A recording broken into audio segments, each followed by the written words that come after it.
Selamat siang anak-anak. Apa kabar kalian hari ini? Sebelumnya kita aturkan pangajian dumateng nggih. Om Swastiastu. Coba ketua kelas dicek dulu, ada tidak teman-temannya yang masih ada di luar kelas? Takutnya nanti ketinggalan. Sudah dicek, ya. Berarti semua udah lengkap ya. Ibu harap ini karena jam terakhir, memang jamnya ngantuk, jamnya lapar.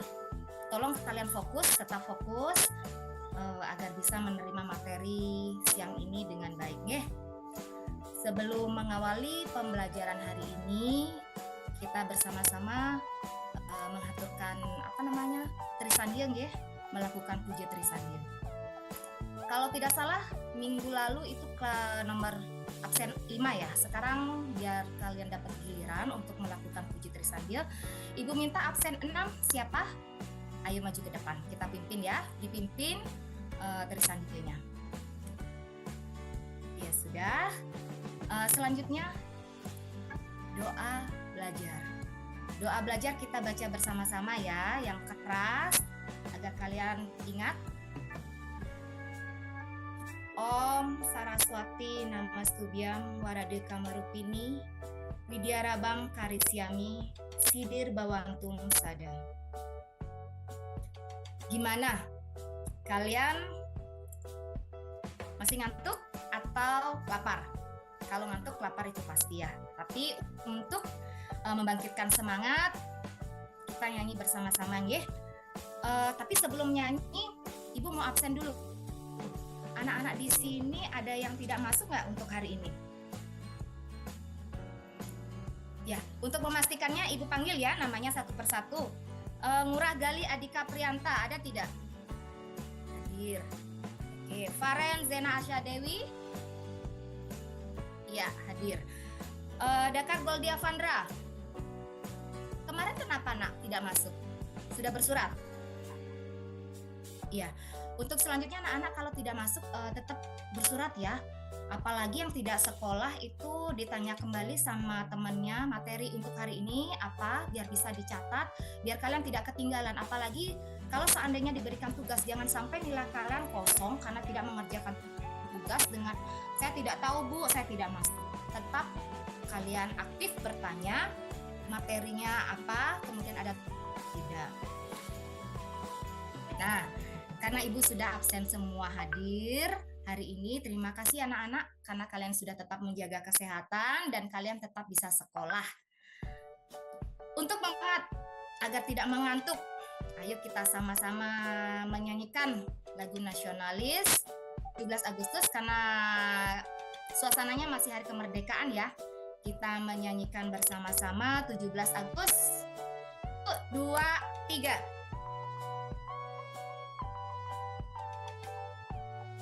Ya, sudah. Sekarang biar tambah semangat lagi, kita sama-sama ya. Tepuk semangat. Tepuk semangat ya. Ketua kelas pimpin, tepuk semangat. Semangat. Ya.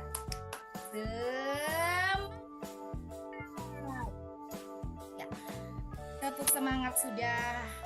Kalian menyanyikan lagu nasionalis sudah. Ibu harap kalian sudah lepas dari rasa ngantuk dan kalian bersemangat untuk mengikuti materi pada siang hari ini.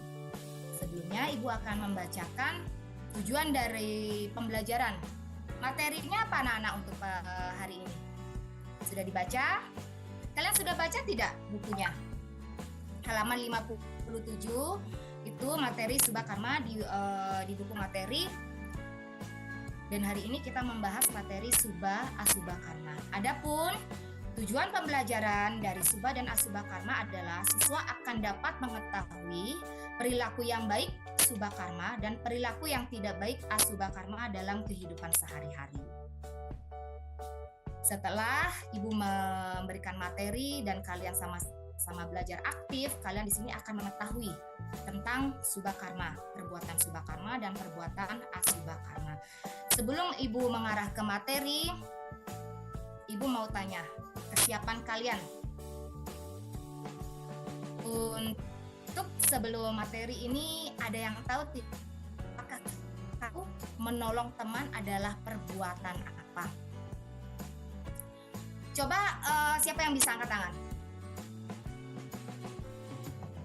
Betul sekali, bagus. Berarti kamu sudah siap, sudah mempelajari materi dan tahu konsep materi apa yang akan kita bahas. Betul. Menolong itu adalah perbuatan subha karma. Nah, yang kedua, ini pertanyaannya disimak ya, dibaca dengan baik-baik. Apakah kita boleh mencuri? Nah, mengapa? Boleh, kalau boleh, mengapa tidak? Okta, coba jawab. Ya, Okta tadi angkat tangan. Iya, betul sekali, betul. Tepuk tangan temannya. Itu jawabannya betul sekali ya. Apakah kita boleh mencuri? Tentu tidak boleh. Kenapa? Karena itu bertentangan dengan ajaran agama Hindu. Betul sekali. Kalian berarti udah siap ya. Nah, adapun materi subha dan asubha karma dibagi menjadi 4. Namun dalam pertemuan pertama ini kita akan membahas 2 materi, yaitu pengertian subha karma dan pengertian asubha karma. Yang kedua adalah ajaran subha karma dan ajaran asubha karma. Di sini ada pengertian subha dan asubha karma. Coba dibaca dengan keras. Apa itu pengertian subha karma? Ayo dibaca anak-anak. Ya, betul. Kemudian asubha karma apa?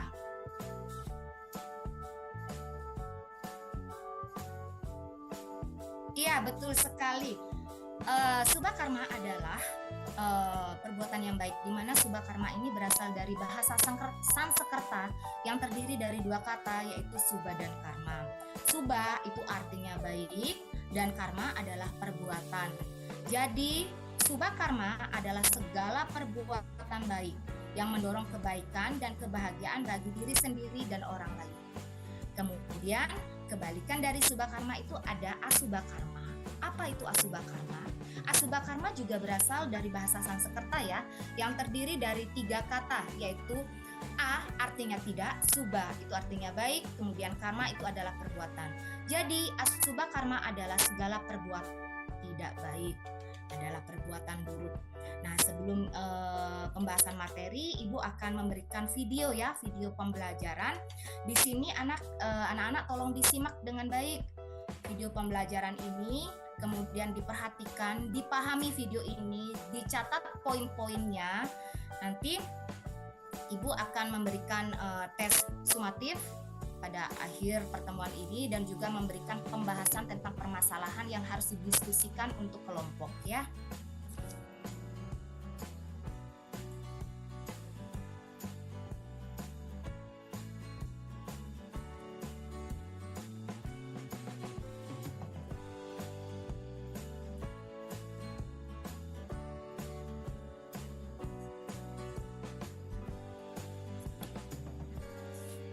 Sebentar Ibu putarkan videonya.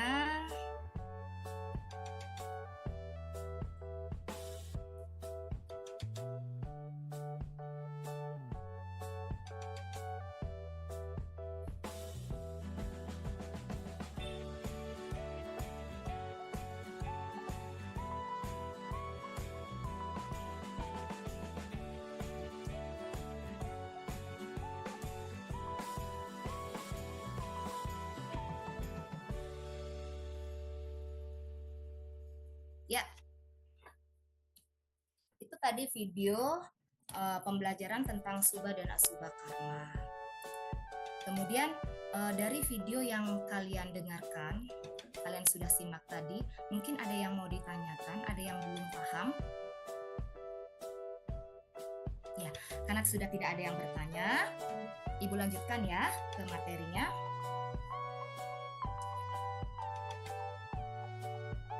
Karena tidak ada yang bertanya, Ibu lanjutkan ke materi selanjutnya. Ajaran subha dan asubha karma menurut Trikaya Parisuddha. Trikaya Parisuddha itu ada yang tahu anak-anak apa artinya? Iya, betul sekali. 3 perbuatan yang disucikan terdiri dari kata tri, kaya, dan parisuddha. Apa aja pembagian Trikaya Parisuddha anak-anak? Betul, manacika. Yang kedua apa anak-anak? Wacika, iya betul. Yang ketiga, kayika. Manacika itu apa anak-anak? Berpikir yang baik, betul. Kemudian wacike, berkata yang baik. Kayike, berbuat yang baik, betul sekali. Itu konsep ajaran Subhakarma menurut Trikaya Parisude. Kemudian ajaran Subhakarma menurut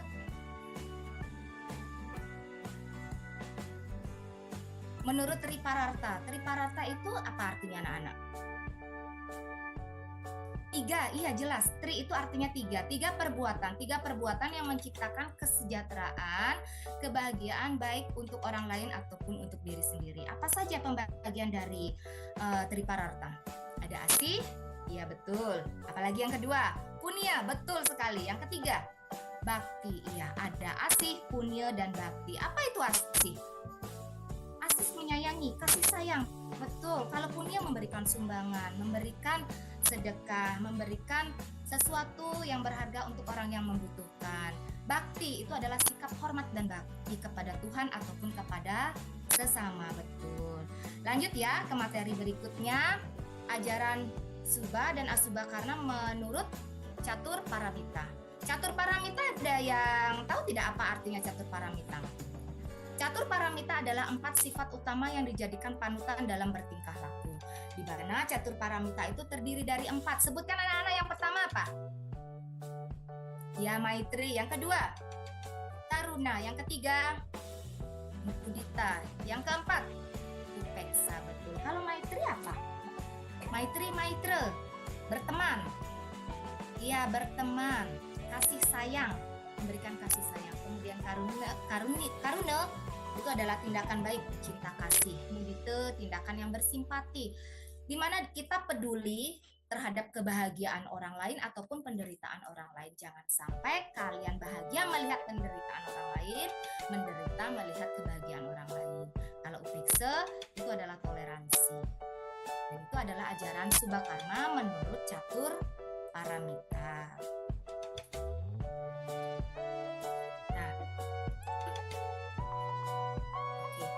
Untuk contoh-contohnya ini kita nanti akan pelajari minggu depan ya.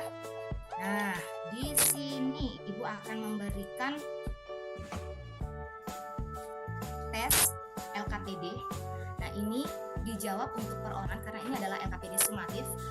Nanti dibuat nama, kelas, nomor absen itu sesuai ini ya. Ini LKPD untuk diri sendiri. Kemudian yang ini adalah LKPD pembahasan untuk kelompok didiskusikan. Kalian jawab dulu yang ini, kemudian ini ada 7 pertanyaan yang dijawab itu ABC-nya. Pilih jawaban yang paling tepat dan paling benar. Kemudian yang ini LKPD, kalian bisa lihat tidak ini gambar orang ngapain?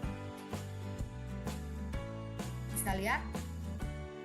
Iya, ada yang bilang adik menjambak kakaknya. Kenapa dijambak? Kalian diskusikan secara kelompok tentang permasalahan yang kalian lihat di depan ini.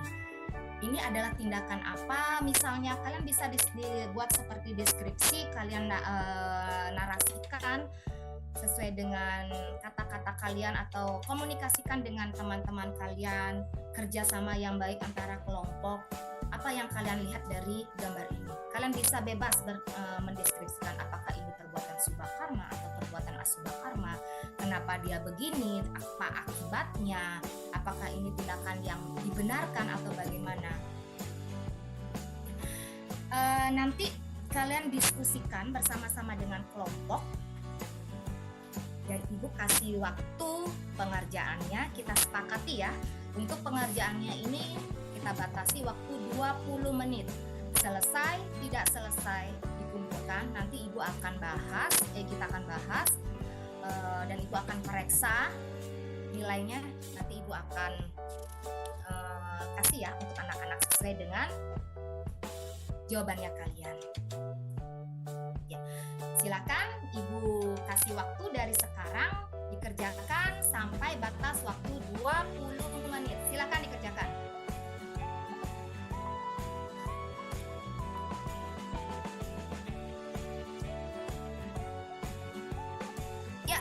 Sudah habis, waktunya sudah 20 menit, coba dikumpulkan kelompok 1. Dari kelompok 1 dulu dikumpulkan. Ya, kelompok 2. Ya, kemudian kelompok 3. Itu kelompok 4 tolong cepet. Temannya sudah mengumpulkan ya. Ya, karena sudah ada semua mengumpulkan, kelompok sudah mengumpulkan, ada 4 kelompok. Ibu minta sekarang masing-masing kelompok mempresentasikan hasil diskusi kalian ke depan. Ibu minta perwakilan 1 orang dari kelompok 1. Coba kelompok 1 maju. Dipresentasikan ya, 1 orang mewakili temannya untuk mempresentasikan hasil diskusi kalian tadi. Ya, itu tadi presentasi dari kelompok 1. Tepuk tangan anak-anak. Kita kasih tepuk jempol ya. Tepuk jempol. Jempol. Salut. Bagus. Ibu hargai keberanian kalian untuk berbicara. Mulai sekarang artinya dan seterusnya kalian belajar untuk berbicara di depan umum agar terbiasa memberikan deskripsi atau memberikan narasi tentang pendapat kalian. Nah, karena kita sudah membahas semua ya, dari pemberian LKPD, dari materi Ibu berikan, kemudian memberikan LKPD, kemudian pembahasan LKPD. Dari ini ada yang bertanya tidak? Siapa yang bertanya? Ya, ada yang bertanya? Ya, silakan. Ya, bagus sekali pertanyaannya. Ini pertanyaannya sangat menantang sekali. Ibu, boleh tidak kalau berbohong karena kepepet, Bu? Berbohong karena kepepet. Berbohong itu adalah perbuatan asubha karma. Nah, sebelum Ibu menjawab, ada tidak yang bisa memberikan pendapat atau jawaban dari pertanyaan teman kalian yang luar biasa ini? Ya, betul. Berbohong itu tidak boleh dilakukan. Kemudian ada teman yang bilang berbohong boleh dilakukan. Nah, ada 2 ini argumen. Antara boleh dilakukan dan tidak boleh dilakukan. Kira-kira apa ya yang benar? Oke, Ibu akan jelaskan. Kalau berbohong itu adalah perbuatan yang bertentangan dengan ajaran agama. Itu adalah perbuatan yang bertentangan dengan subha karma, dan itu adalah tindakan atau perbuatan sesuai dengan asubha karma. Berbohong itu tetap tidak boleh dilakukan. Hanya saja kemungkinan itu bisa saja dilakukan dalam pertimbangan misalnya menyelamatkan nyawa seseorang. Yang kedua, membuat orang tidak menjadi sakit hati. Kenapa bisa menyelamatkan nyawa seseorang? Dalam hukum kedokteran, itu terkadang berbohong bisa saja. Pasien untuk meningkatkan sistem imunnya tidak boleh mendengarkan berita shock yang membuat penurunan dari penyakitnya. Misalnya dia harus divonis memiliki penyakit kanker ya anak-anak. Kemudian jangan sampai di depan pasien mengatakan Anda punya penyakit kanker karena terlalu jujur. Itu yang membuat dia shock, sistem imunnya akan menjadi menurun, dan itu akan mempengaruhi daya kekebalan tubuhnya, dan itu bisa mempengaruhi kejiwaannya. Dan mungkin itu tetap dirahasiakan ke pasien, tidak dikatakan, tapi kita mengatakan yang sejujurnya kepada penunggu pasien. Misalnya orang yang ada di sekitar pasien untuk memberikan seperti dorongan atau membangkitkan semangatnya agar dia menjadi bersemangat. Nah, itu mungkin salah satu. Berbohong bukan berarti benar, tapi mungkin terkadang dibenarkan dalam kutipan beberapa, dan itu harus dipikirkan dan ada koridor-koridor kayak aturan-aturan yang memang harus dilakukan. Nah, itu yang Ibu maksud.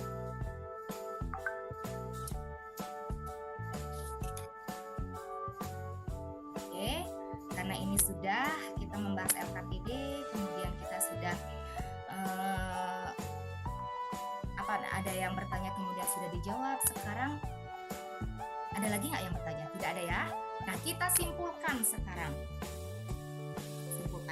Dari materi yang sudah Ibu sampaikan. Ayo, coba Via disimpulkan apa materi hari ini? Iya, betul. Kemudian Okta? Ya, betul. Tepuk tangan untuk temannya. Ya. Baik, Ibu akan simpulkan kembali ya. Materi untuk hari ini itu adalah pengertian dari subha karma dan asubha karma. Subha karma itu adalah perbuatan yang baik, kemudian asubha karma adalah perbuatan yang tidak baik. Kemudian ajaran-ajaran yang berkaitan dengan subha karma itu adalah Trikaya Parisude, kemudian Tripararta dan Catur Paramita. Nah, itu adalah kesimpulan dari materi hari ini. Nah, ini ada refleksi. Coba Kalian baca, simak, dilihat, itu Ibu buat refleksi diri ya. Bagaimana perasaanmu setelah melakukan subah karma? Nah, kalau anak-anak melakukan perbuatan subah karma, bagaimana perasaannya perbuatan baik? Kemudian yang kedua, bagaimana perasaanmu setelah melakukan asubha karma?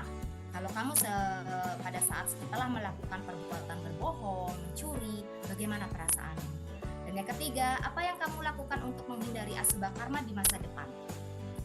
Yang keempat, bagaimana kamu akan lebih sering melakukan subha karma dalam kehidupan sehari-hari? Ini dijawab, dikerjakan. Ibu kasih beberapa menit.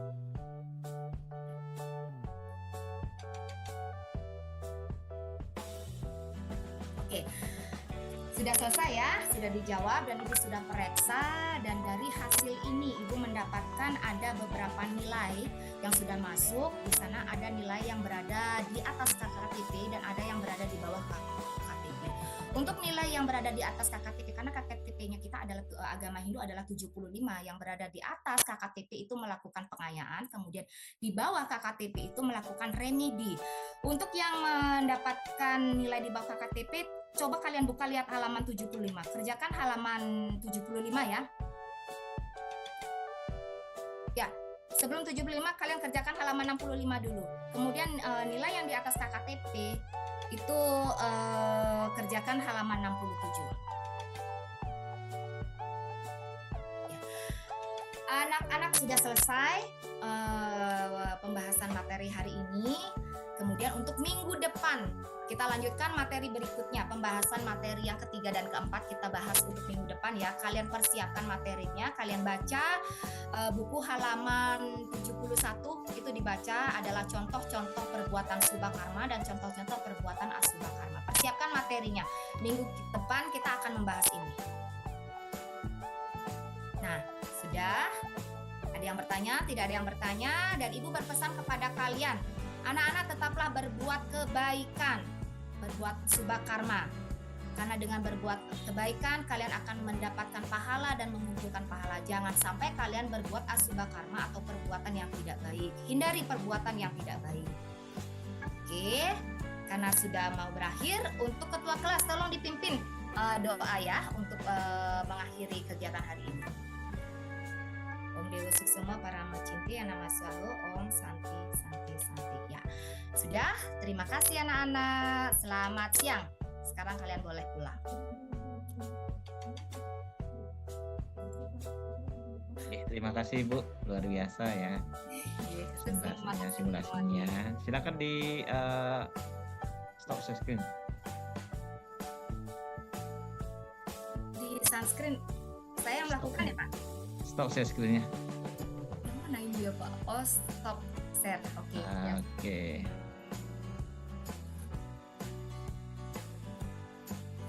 Kita waktunya sesi tanya jawab Pak. Bu ya, wawancara Bu ya. Iya. Tarik nafas dulu. Tarik nafas dulu. Oke. Tadi luar biasa ya. Sudah sempat lihat waktu Bu? Tempat Pak, 25 menit nih. Oke, langsung aja ya. Iya. Ibu hafal pesannya Bu? Udah mungkin nggak ya? Hafal ya. Oke. Ya, Coba deh lantunkan bait yang kedua Bu. Bait yang kedua. Om Narayana Edam Saram Yatutam Yaso Bayam Eskalanko Neranjigano Nerwikalpa Nerakyata Suda Dewa Eka Narayana Nadwityasti Kalcit. Bait 2 saja Bu. Oke, ampun. Udah ya. Oke. Artinya tahu Bu? Kira-kira. Artinya Om Tuhan Narayana adalah semua ini, apa yang telah ada dan apa yang akan ada, bebas dari noda, bebas dari kotoran, bebas dari perbuatan. Tak dapat digambarkan, ini hanya salah satu dan tidak ada duanya. Oke, cukup bagi saya ya. Sekarang saya ingin nanya terkait modul ajar Ibu. Nah, Ibu kan membuat modul ajar tadi. Berapa modul ajar Bu yang dikembangkan selama Loka Karya? Ada Kenten modul ajar PBL, PBL, IBL, T5, TPACK. Mana yang lebih senang Ibu pakai? Lebih senang PJBL, ada proyek berkreasi di sana. Oke. Kira-kira apa yang apa saja yang termasuk perangkat ajar di kurikulum Merdeka ini? Dan Oke, ya. Kira- ada lagi? modul ajar, TP, ATP, kayak Kenten juga Pak. Udah ya. Oke. Nah, kalau di materi ajar bagian dari perangkat? Materi ajar, ya Bagian dari LKPD. perangkat. Nah, Nih, LKPD. LKPD juga. LKPD Gitu ya. materi. Berarti benar ya itu perangkat ajar. Ya. Oke. Ya, lanjut. Nah, Ibu membuat modul ajar ini pastinya kan Ibu waktu ini pengembangan perangkat ajar di dalam Lokakarya itu kan menggunakan teori. Berapa teori yang Ibu gunakan kemarin? Dan Oke, ya. Ada lagi? modul ajar, TP, ATP, kayak Kenten juga Pak. Udah ya. Oke. Teori belum sama Getchner nih Kak. Itu aja? Teori, iya, Yang dari Selokan ada? Sloka jarang sih. Ya, Kalau berarti di Kalau di kemudian PBL ini kan tidak ada yang membuat Kenten Pak. Untuk yang di Subakarmanya nih. Artinya teori membuat materi itu menggunakan teorinya siapa itu loh, atau sumbernya siapa gitu. Teori belum sama Getchner nih Kak. Itu aja? Teori, iya. Yang dari Selokan ada? Terkait asesmen? Apa yang Ibu ketahui terkait asesmen, Bu? Asesmen. Untuk Kentennya nih ya, penilaiannya. Iya. Apa yang Ibu ketahui tentang asesmen? Asesmen penilaian itu adalah sebagai pembuktian untuk keberhasilan dalam mengajar. Oke. Apa saja yang sudah dilakukan selama ini? Atau Ibu rancang di modul? Kisi-kisi, pembuatan kisi-kisi, kemudian pembuatan LKPD, rubrik penilaian. Tadi udah nyusun asesmen awal, asesmen sumatif, formatif. Oh iya, asesmen awalnya nggih. Oke. Tadi LKPD dan sebagainya ya. Jadi asesmen itu kan ada asesmen awal, ada asesmen sumatif, formatif. Nah, tekniknya seperti apa, contohnya seperti apa, apakah buat rubrik atau bagaimana, jenisnya tes non tes itu ya. Oke. Jangan grogi Bu, santai Bu ya. Oke, selanjutnya terkait modul project ya. Apa yang kira-kira Ibu ketahui terkait modul project, atau mungkin komponen apa saja kira-kira ada di dalam modul project? Apa saja kira-kira yang ada dalam komponen? Oke, sebutkan saja. Dalam project ini kan penentuan judul. Ya, oke, judul. Apa lagi? Pendahuluannya. Udah bisa kan jawabannya? Terus apa lagi? Udah. Pendahuluannya itu penyebab apa sih penyebab kita membuat project ini. Kemudian di sana ditetapkan tujuannya. Terus? Tujuan dari project. Kemudian alur kegiatannya dan aktivitasnya. Terus? Refleksi dan evaluasi. Refleksi dan? Evaluasi. Mudah-mudahan bisa Ibu jawab ya. Berarti menguasai ya. Oke. Yang terakhir Bu, yang terakhir. Kan Ibu masih susun proposal PTK. Apa judulnya Bu? Judulnya tentang meningkatkan hasil belajar agama Hindu dengan menerapkan model pembelajaran kelompok kecil, materi kemahakuasaan Hyang Widi sebagai Cadu Sakti pada siswa kelas 4 semester 1 tahun pelajaran 2024 SD Negeri 3 PET. Berarti variabel terikatnya apa Bu? Variabel terikatnya nih ke hasil belajar nih. Hasil belajar. Udah ya, yakin ya? Variabel hasil belajar nih, hasil belajar agama. Proposal yang Ibu buat sistematikanya meliputi apa saja Bu? Dalam project ini kan penentuan judul. Ya, oke, judul. Apa lagi? Tujuannya. Udah bisa kan jawabannya? Terus apa lagi? Udah. Pendahuluannya itu penyebab apa sih penyebab kita membuat project ini. Kemudian di sana ditetapkan tujuannya. Terus? Tujuan dari kalau bab satunya nih ke pendahuluan. Pendahuluan itu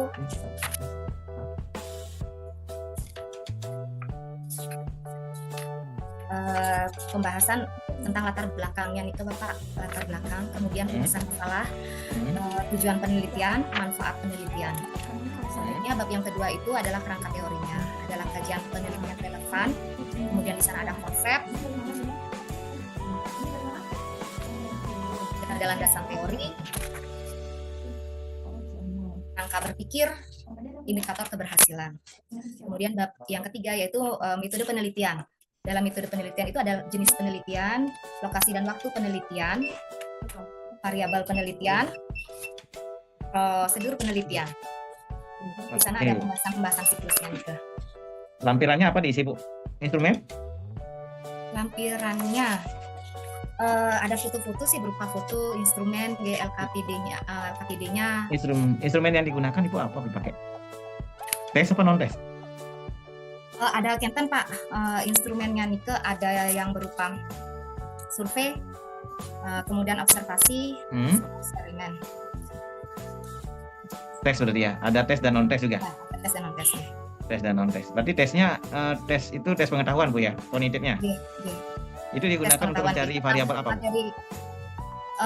Variabel bebasnya ini kan variabel bebasnya itu kan kelompok kecil Bapak nggih. Kalau variabel terikatnya itu kan hasil belajar agama Hindu. Nanti akan dilihat prasiklus nike kan dilakukan tes Dumont berapa nilainya. Kemudian setelah dilakukan tanpa memakai pembelajaran kelompok itu berapa nilainya, kemudian dilakukan siklus ke-1, diterapkan belajar kelompok, kita lihat perbedaan hasilnya, kemudian dilakukan siklus kedua, ada tidak perkembangan nilainya. Berarti instrumen yang Ibu kembangkan adalah instrumen tes untuk mencari variabel hasil belajar begitu? Betul. Oke, terima kasih Ibu ya, bisa saya tutup ya dengan sesi hari ini dengan para Mas Santi ya.